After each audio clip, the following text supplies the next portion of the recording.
ఏ party గెలిచినా ఎవ్వరు సీట్లకు వచ్చినా వాస్తు చూసుకొని నచ్చినట్టు ఆఫీస్ ని మార్చుకునుడు కామన్.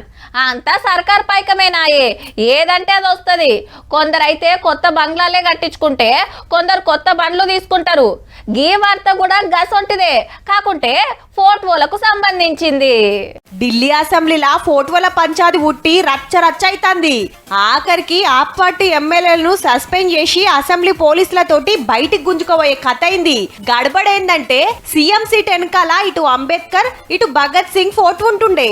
అప్పుడు కేజ్రీవాల్ సార్ ఉన్నప్పుడు, మొన్నటిదాకా అతీష్ మేడం ఉన్నప్పుడు గిట్లుండే.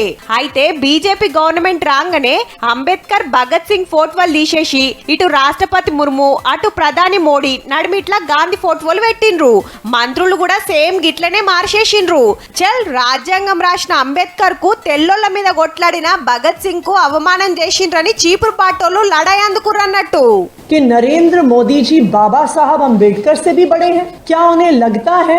సీఎం ఆఫీస్ లా రాష్ట్రపతి ప్రధానమంత్రి ఫోటోలు ఉండొద్దా? పొద్దున లేస్తే గాంధీ జపం చదువుతారు, ఆయన ఫోటో పెడితే తప్ప అని బీజేపీ అరుచుకుంటాంది. అంబేద్కర్ భగత్ సింగ్ కూడా గొప్పోళ్ళే అని కవర్ చేసుకుంటాండ్రు గాని వాళ్ళ ఫోటోలు ఎందుకు తీసేసిండ్రనైతే చెప్తలేరబ్బా.